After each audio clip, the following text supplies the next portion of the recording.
Fall fishing season is just around the corner, and Border Sporting Goods is your fishing headquarters for rods and reels from G. Loomis, St. Croix, Fenwick, Lewes, Shimano, Daiwa, and Abu Garcia. No matter what species of fish you are targeting, Border Sporting Goods has the perfect setup to make your next trip on the water a success. Borders also has baits in every size and style with a wide selection of tackle from Berkley, Strike King, Zoom, Z-Man, Bandit, and many more. Before hitting the water for your next fishing trip, stop by and stock up at Border Sporting Goods, US 60 West in Ashland.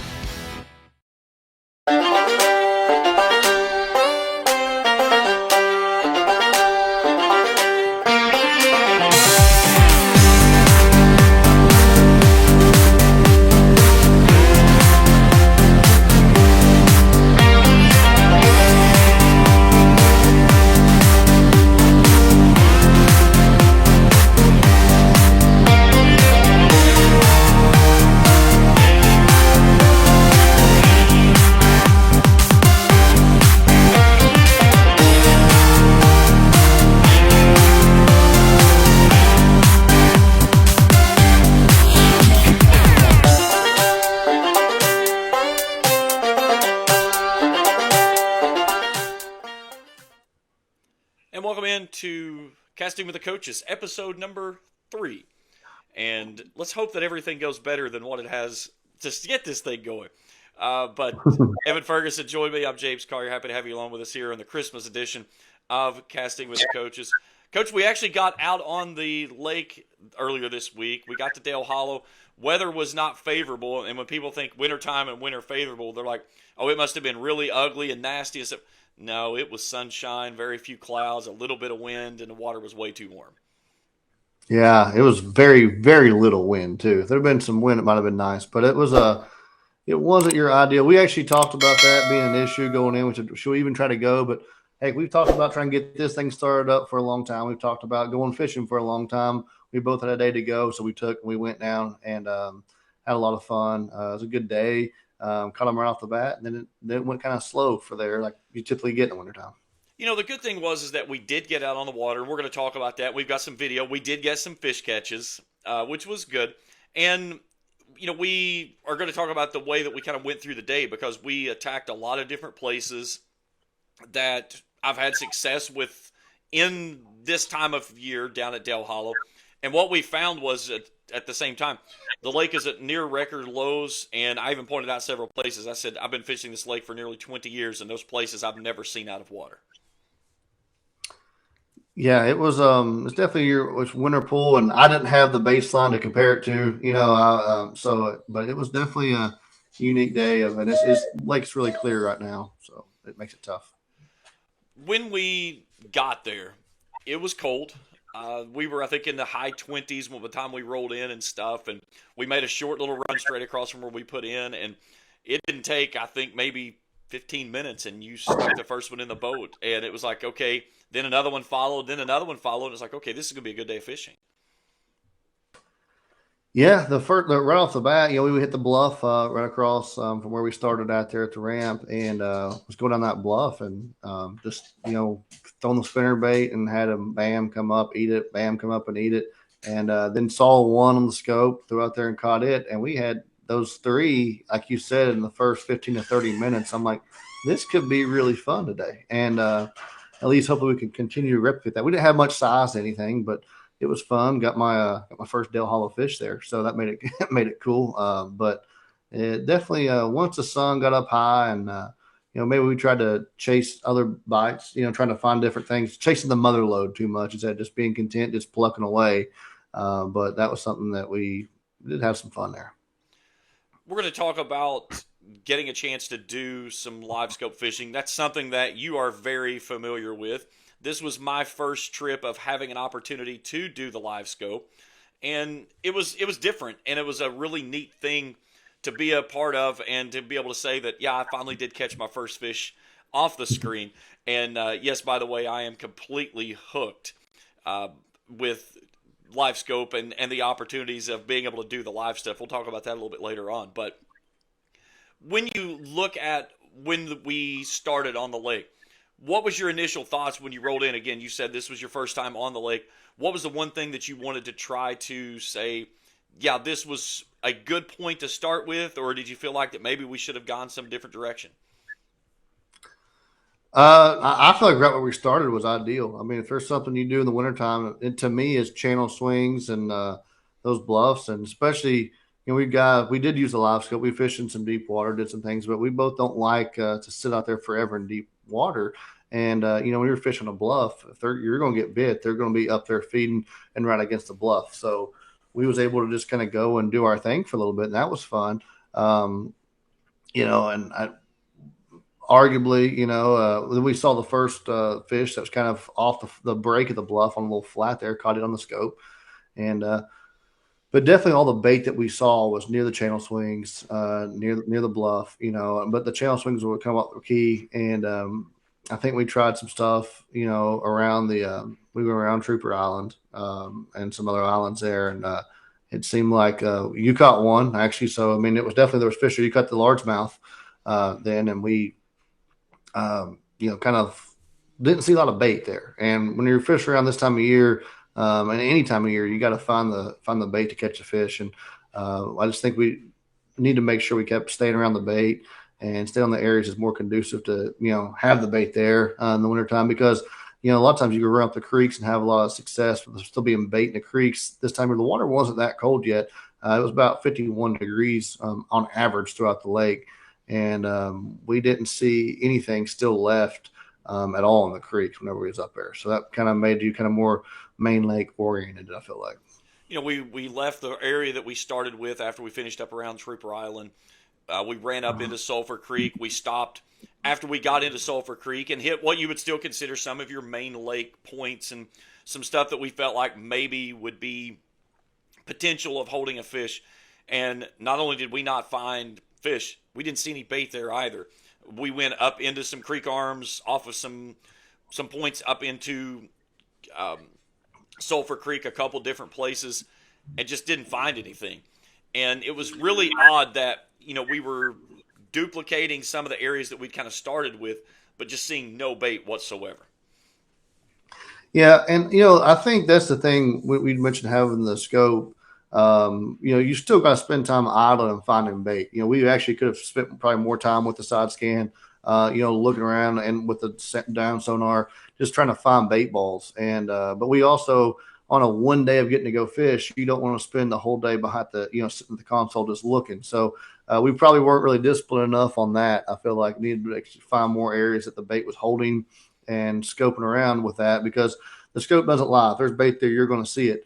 I will say it does lie sometimes. If they're laying tight to the bottom, you have to really pull them off. The bass will be laying down there tight, waiting on the perfect time. I'm looking up like a bass, waiting to see that bait fall down. But it may lie on if there's a bass there, because sometimes they'll surprise you and come out of nowhere. But it's not lying about the bait. And we spent a lot of areas. That was, I think, we're not fishing around where the fish are in that sense. One of the things too that when we talked about finding the bait, and especially there toward the latter part of the day, those last, I don't know, probably 3 hours or so that we fished, we found bait, we found fish, we got some bites dropping down on them on the scope. And I think one of the things that we kind of figured out as well, we were not set up for the depth that we were going to encounter. We were finding stuff in 70 and 80 feet of water, and we simply didn't have the heavy enough weights to get it down there quick enough. And I even kidded one time. I said it felt like I was playing a video game as a kid. I would drop something, go eat, and then by the time I got finished eating and got back, the bait may be down there where the fish was. Yeah, you did say that. That was pretty funny, because it was, it'd take a long way to drop down. And, we're both learning. I mean, you said I'm still new to the scoping game. I didn't start that until I didn't put it on until last year actually still this year, 2023. But, so I haven't been through a winter with it yet. And I feel like, starting to get a better feel for what a bass looks like and how they react to different baits on there. But, you had that one come up and take it clean off. We don't know if it was a walleye or what it could have been. We was around different, and I think the fish react different ways. But that was some deep fish. We definitely saw. We found our one little pocket that had some bait. We was able to scope in. I caught that first one of the day, and then we actually saw some near the other flat kind of big pocket where it seemed like it was a community hole all day long, where there was just constantly boats in and out of there. and we definitely saw we saw two fish catches actually in there. And the only other guy we talked to didn't have a great day either, so that must be something special. And I think it was just a deep hole where the bait can kind of meander around, and the wind was the one day that was consistent that day. What little bit of wind was blowing in that pocket, if you noticed in the day, I did notice that, and it seemed like, especially on that other side of it, where it could kind of slightly push stuff back, it's where those catches happened. And one of the things I pointed out this point before we got there, I said, this is a spot I want to start because it's a good transition point and it goes right into a ditch. And that ditch it has that channel swing that comes right into it. Shallow water that's really close by it. There was grass really near around this as well. And you could tell that was the only place that we consistently found bait all day long. Yeah, it really was the only consistent thing. We arguably saw bait out there on the big channel swing bluff that it seemed like the popular bluff that everybody was sitting on out there for a little bit, but that was only on that one spot of it. And it was so deep, it was kind of hard to tell exactly. But there might have been some stuff going on there. But that was definitely seemed like the money hole that we saw the bait on, and we saw most of the boats all day long as well through that area. And the thing we tried multiple different approaches. We started off with some moving baits, spinnerbait, crankbait, jerkbait, your typical that you would think about this time of year using moving baits. You threw a jig for a little bit. I threw drop shot several times with a Ned rig, and it was just, I don't know, it just seemed like you could tell when we knew going in we were going to be up against a really tough day of fishing. Yeah, I think we didn't spend time looking at it unless we were on the special holes. We found more bait holes. I think we found one hole. I know going back looking, next time I go, I know there's at least one spot I can go to, and if it's bright and sunny, that's definitely an area where I can go scope at and play with the thing at, and maybe find some fish. And then we got to make sure we fish those deeper breaks where we can maybe slow down on days that's bright sunny. But it's just like whenever you're looking at the weather forecast, if you're trying to go this time of year and you see it going to be calm, bright, bluebird sunny day after, if you like covering water fishing, you're probably going to be better off doing some chores around the house. And then you're going to see a little snow forecast or see some rain, or that'd be your day to go. And I think that's the most, if you're going to pick your days to go, I definitely keep that in mind, because we knew it was going to be a tough day. We caught them on the spinner bait a little bit early, and once the once the morning bite left us, that was done, and the water was so clear they're not going to be up on the bank then. These lakes desperately need a little bit of water. You talk about being low, but everywhere around there's nothing that's kind of flushing out the creeks yet right now. Everything's so dry and so clear, which is great, especially if you get some overcast to go and catch fish roaming. But right now it makes it tough to go shallow and do your thing. It's interesting because I've seen, I guess, Dale Hollow at both ends of the spectrum. I remember when Cumberland was going through the dam repair and they were having hold all the water back in Dale Hollow because of how low they were keeping Cumberland. And I pointed out, I said there was one power line there that they were concerned that houseboats may not be able to get under that goes across there at Trooper Island because it was so low compared to how high the water level was. And then we get there this past week and on Wednesday, and it was as low as I've ever seen it. And I think we talked to some people, and they said it was near record lows and stuff. But it's just amazing how much that lake can fluctuate. And yet we were still finding places that water was 80 and 90 feet deep. Oh, yeah. You're going to get some winter pool effect like you always do, but it definitely – just the fact that there's no dirty water in the creeks is what bothers me, because I like to go up there and have some fun, and it's just not there right now. At least it's not where we were at. Maybe if we ran – all the way to the head of the rivers, up, down in Tennessee or all the way up, there might have been something, but from what we gathered, we did not see anything like that. Well, let's talk first off before we go on. Again, if you're new here or just following on, hit that subscribe button. Give us a thumbs up if you like what you see. Hit that little bell anytime we put the show out or we put out new information. You'll get that alert from there. But let's talk about LiveScope.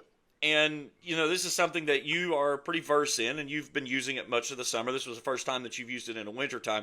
This was my first experience with LiveScope. And I think the interesting thing is that we had several conversations about LiveScope and how it's going to play out in the fishing world, including on the tournament trail, but on the way, too, of how much different it makes the way that we approach fishing. And a lot of stuff that you can look at and say, man, I know I've caught fish here before. I catch, and you look at what you're fishing, and you're literally fishing nothing but open water. Yeah, I think I mean, I definitely wouldn't say by any means I'm an experienced, good live scope user, but at the same time, I I trust it on the bait is what I trust it for more than anything. You know, even on areas I'm fishing shallow, sometimes I'll turn it off, but I do like to go up there, especially and you see there's fish there. If you know there's fish around, it makes you kind of feel like you're at least in the ballpark. And whenever you're fishing, somewhere new or you're fishing somewhere a little bit different, you haven't had time to practice at. It kind of will help you eliminate water in that sense. It doesn't always have to be just about catching fish, using the scope, throwing something out there and watching your bait come in. I just like it to help find fish. It's one of the biggest things I think it can be helpful for anglers with. And it doesn't always have to be, like I said, you got there throwing a Demiki rig or you have to be, watching jig and spoon or something on there. You can just kind of like, there's no fish here. What are we doing? And move on. So that's one thing I think you can help you with. I know one of the things you were trying to teach me as we were going through, and you were showing me, okay, where the fish are, how to locate them, how to get that distance, and so forth. And one of the things I noticed that you really pointed off was it seemed like those fish that were almost suspended, those are the ones you said, those are catchable fish. And you hear so many of the wise tales before is like a suspended fish is the most difficult fish to catch. But I think it was pretty constant throughout the entire trip. Those fish that were off the bottom, and somewhere maybe halfway, maybe a little bit lower, when we dropped on those fish, those are the fish that we at least got some action from, or they gave us a pull down, or we actually caught. Especially maybe not just truly suspended. I think but the fish that are up in the water column and you see them moving. The ones that are just sitting stagnant or can be harder to trick. Sometimes you can because react them into something. But I definitely one thing I've noticed that if you see one about like you said about halfway down and it's just moving along, you catch it about 85 feet out there, spin it out there, and you have a chance. You're going to get a look as long as you can time it up right, and that takes some feel and getting used to. But it definitely held true down there. And I got mad that I didn't catch enough on Wednesday, and I went to Yatesville yesterday. I didn't do any really good at Yatesville either, but at the same time, I did get some reaction, caught some crappie and stuff doing that way. And that kind of same pattern held true, even if it was just crappie. I thought I was trailing for bass, and then all of a sudden the crappie come up and eat it. I'm like, oh well, at least I got to catch something, so it was a good time. But no, definitely it's weird because it always used to be suspended fish, the hardest fish to catch, and this has opened up the door for a lot of people to go catch those fish. And it's going to be really interesting in my opinion what it's going to do to fisheries because they're no longer getting a break. The fish aren't. It always has been very consistently true that in the springtime they come up and they're easiest to catch throwing a crankbait or a spinnerbait on the bank because they haven't been pressured for a while in the winter. Right now, they're getting beat all winter long, and then they're going to go through the spawn and get beat to death by people trying to bed fish for them. Then you go in the summertime and they're able to pull out again and get away from it. And I watched several times this year at Yatesville. Especially as the year went, because you had so many guys that now it's like everybody's got it. It seems like, and so many guys, you get on a fish, and if you didn't get a cast on it before about 60 to 70 foot in, if you let it get within 30 feet of your boat, they would get spooked by the sonar waves, and they would spook out within 30 feet, sometimes farther than that if they were that close to you, and they're getting pressured, sitting in 25 foot of water over a 40-foot channel swing bluff in the middle of the lake that they never, ever got even thrown at before in the past. So I think it's going to be interesting to see what it does to the lakes and the fisheries if they can handle the pressure, because I think that is really a lot of added pressure on fish. Does it help the shallow bite? Does it move fish back up shallow around grass as it goes and the change happens? I don't know, but I definitely think it's definitely not letting the fish have a break in the summertime and the middle of winter like they used to have. I know it was really cool to just watch the fish on the screen and see how they were reacting, see how they were moving. I know we watched one time that we actually saw a really nice large ball of bait that was down deep, and we saw two fish actually go through them and split the bait ball in half. And that was neat to see on the screen, to just see how that reaction happened. And I think that may have been in the same area of where we caught a fish late that we actually got a couple pull downs on. Yeah, I mean when they're moving through the bay, I think that's the thing. Let's see those fish. if they're moving through the bait, you're in the right area. I mean, those are catchable fish. Now, there's still you have to put your little bait that you're throwing, especially at Del Holland. You're seeing 85 feet deep, and it's in the middle of the ocean. It feels like you definitely have to find a way to get your bait to line up right, and that does help. But they're moving and they're always chasing. Those fish are constantly moving in the bait arc, so it makes it tough for sure. But it's exciting to see and how they react to different things and how many follows you get on a jerk bait in, if they're a little bit shallower and things. It's just really interesting to see how fish react to your lure. I think it can really kind of help to teach you some things if you use it as a learning tool and as a tool instead of as your only weapon. One of the things you talk about using it as a learning tool, one of the crankbaits that I like to do with my custom cranks, I actually was able to watch it on the screen, and thought this one was running at a certain depth and actually figured out it was running a little bit deeper than what I thought it was. But it was really neat to be able to see that and be able to dial it in to where, okay, here's where I thought this one was going, and it's actually going much deeper. Yeah, it doesn't lie. You know what I mean? On that sense, that was really cool because, like you said, you do some custom paint jobs and custom work on your own baits, and for you to learn more about your bait, and the more you learn about what you're throwing, the more confident are you if it's going to help you more and more. But that was cool for you to actually know it's a DT, whatever it is now, instead of whatever we thought it was going into the day. So that's pretty cool, and and you can watch how deep your jerkbait runs and I thought it was interesting because, like I said, this is the first time I've had it out really in the winter. I know 50-degree water is not cold, but it's definitely colder than 87 to 90-degree water you see in the summertime. And I thought it was interesting for me. One thing I noticed is how the baits have a little bit that the density of the water causes a different fall rate. And I definitely noticed that. And it's kind of you imagined it, but you've heard about it, but to see it and think about what that does. Maybe we're getting too Rick Clunish here, but it really allows you to start to think behind the nuances of, why your bait's weighted a certain way and what makes it actually special and what makes it effective this time of year. Well, let's talk about getting some fish catches because you got yours early in the morning there on the scope. And then later that afternoon, you kind of turned into the instructor, and we were both working off the front and kind of taking turns when we saw fish that we would try to drop on. But the one catch that I got, it was like I was a kid in a candy store because I literally got my bait down. I saw the fish rise up, and then boom, there it was. And it was about a 13-inch largemouth. It wasn't anything massive, but it was still really neat to see everything, the full cycle of getting the fish on the screen and getting the bait down there and making the catch.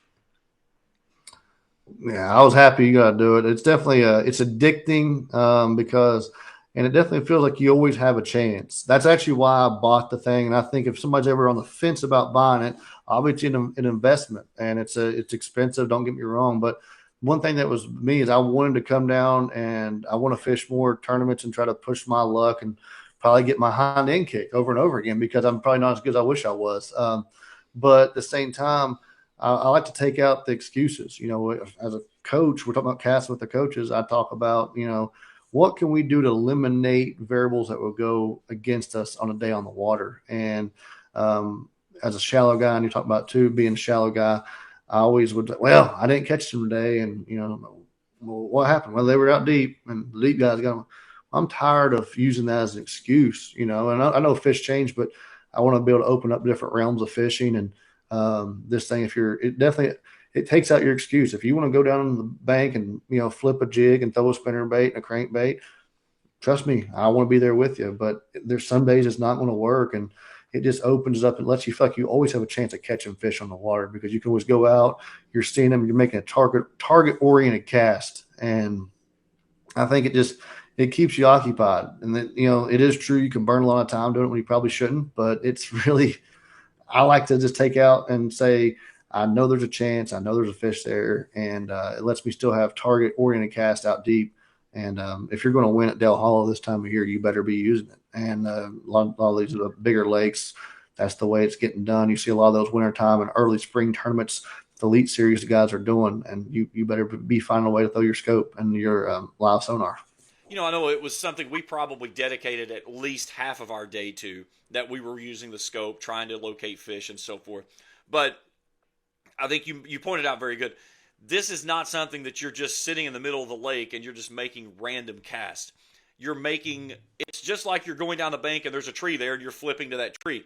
You're trying to get that bait on a very specific point of that tree. Well, now your spot is that very specific point there in the water column where there is a fish sitting.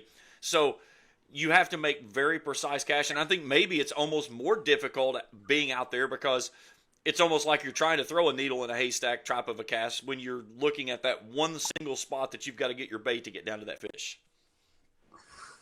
Yeah, it's definitely it can be frustrating if you're not seeing them too. And I think, because like you said, you start to know what you're looking for. And if you're not seeing it, then you realize, wow, what am I doing? I'm not throwing at anything. A lot of times if you're fishing offshore before, you were just, I imagine there's a hump there, or I imagine there's a brush pile I'm throwing on it.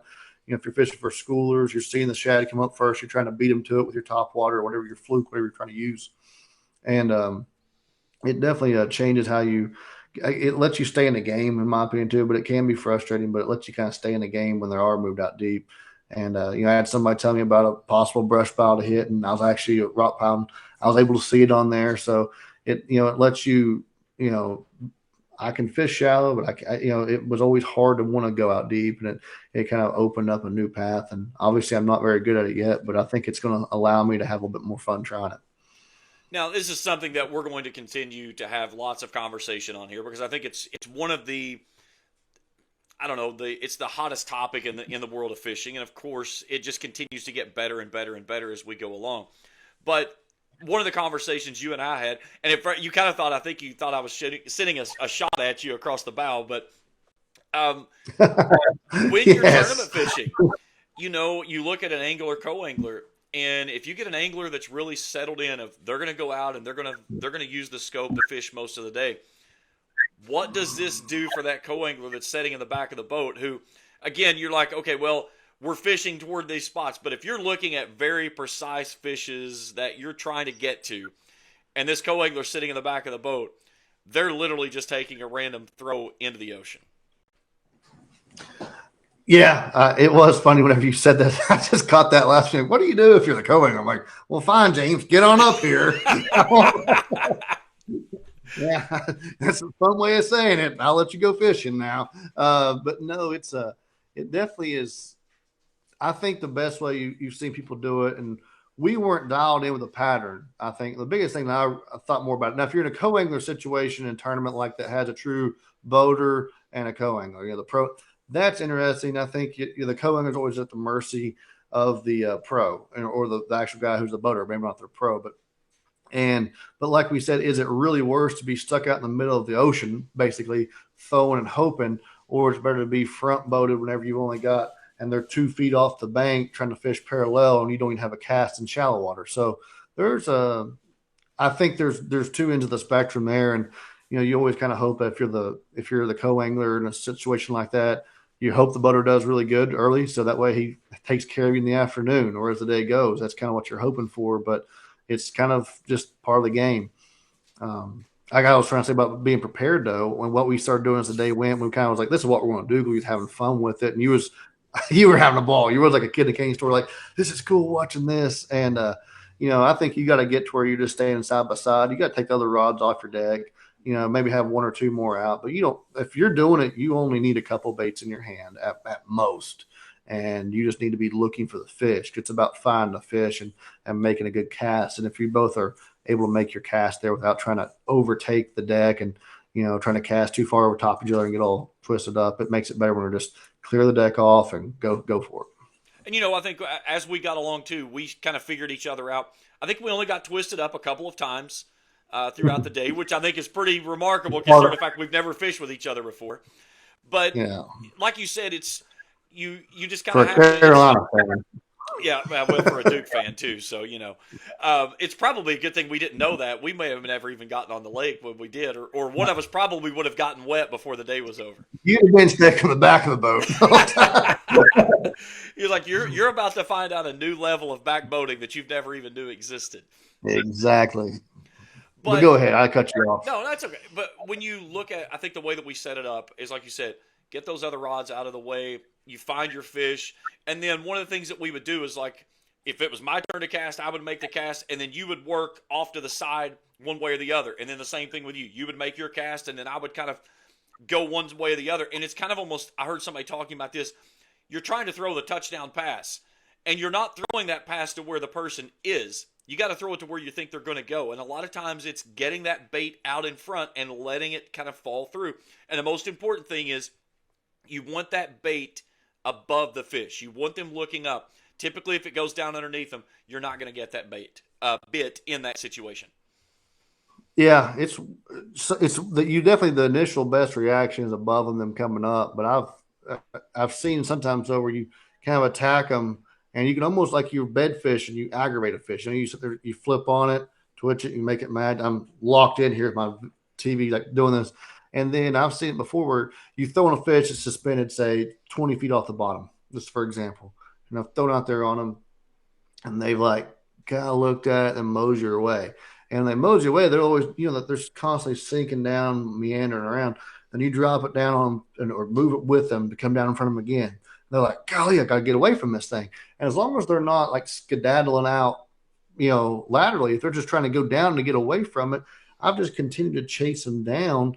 And it seems like it's once it's finally on the bottom and you lay it on the bottom right in front of them, they're laying there too. And then if you just pop it up one time, I've seen them hit it then. It's just a weird thing that, you know, I don't know if that helps anybody. I'm obviously not a good pro at it, but that's one thing I've noticed. You just kind of keep chasing them, aggravate them with it. You know, just keep putting it right in front of their face, work it, pop it, and just make them be like, I'm going to finally eat this thing so it gets away from me. I'm tired of this little minnow chasing me when they're a 4-pound bass. Like, I don't want this thing around me anymore. I want just to sit here in peace.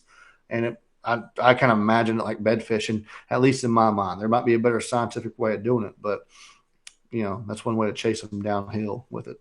Well, and something that we'll definitely work into the show. And again, we're still trying to work this as we move it, but we're going to get some screen records when we get out on the water so we can put those on the show and actually analyze that as well.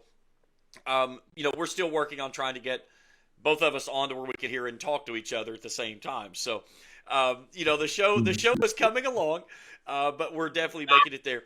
And again, most important thing, give us that subscribe button. Again, we are hungry for subscribers. We're young and trying to get this show up and going and stuff. But put it out there. Let your friends know about the show. And again, we would love to hear from you. If you've got ideas for the show, stuff that you'd like to see us talk about, there's our social media that's on our screen right now. At Coach eFerg12, at Collier SZ Live. And we're going to get an email set up as well, so that because we want to see those fish catches and that we could put on here. So we'll get that set up. We're going to have to get that set up. And then, Coach Ferg, I think we're going to have to build some social media stuff other than just Twitter X and maybe get some stuff out there. So we've got other avenues to connect with our loyal, maybe early stage viewers of the show. Hey, well, we're here for those early stage guys. You know, the committed people is what we're after. But you know, we just like talking about fishing. I know we're not going to try to. We're not pros, and like I said, we got our tails kicked at Dale Hollow if we'd been in a tournament. So, but we're going to continue to make this fun and continue to talk about what we do. And like you said, if we can get some screen records or maybe just find something to help. And as the year goes, we'll probably start talking a bit more about what's going on in the tournament world locally and kind of, you know, on the nationwide scale. So it'll be kind of fun to. This is the hard time to, you know, probably get it started, but it's time we got a chance to get it going. So we're going to keep it rolling from here and see what happens. So please subscribe, comment, whatever you need to do. Sorry. Yeah. And that's the thing is that even if it's, you know, comments, good or bad, we want to hear about it because that allows us to understand what it is you're looking for, maybe what we can give you that makes this show better. I'm a big boy. I can take people's criticism. I work in the world of broadcasting, so I get people that they think that they know how to do my job way better than I do, and I listen to that stuff all the time. So good or bad, it's, again, that comment, one way or the other, it's always welcome. Well, Aaron Weeks, my former I remember that. former football player. He was all, you know, I'm glad Aaron taught me how to fish. Him and Jacob, you know, I don't know. I wouldn't be here without him. You know, thanks, Aaron. I'm sure I love that kid, and hope he's doing well. But yeah, it's definitely fun to get some feedback, whether it be just poking fun or whatever. So you know, stay connected, and we'll be happy to hopefully make this fun for you. Well, Coach, let's look next week. We get through Christmas on Monday, and we start looking at the weather. And I found one day there toward the end of the week that it looks favorable. Cloudy conditions, maybe a little cooler, some wind in there out of the west. This may be a good day that we need to try to find a way onto the water. It very well may be. I know duck season over in West Virginia comes in Christmas Eve morning, so I'm very excited. I'm ready to fish, but I'm also ready to shoot some ducks, and I can't wait to just be outside for this next week, another week off school, and I'll take advantage of that anytime I can. Absolutely. Coach, as we wrap things up here, Christmas, what's that one thing that you hope shows up in the stocking this week? Time to go fishing. That's I don't know. We talked about that before. Apparently, I need some heavier weighted Demiki rigs or some different things to get down there. That was if we're going to go back to Del Hollow, but I would always like to get a new Falcon rod. I think I'm going to probably have to make some orders for those here soon, and just see what else happens. What about you?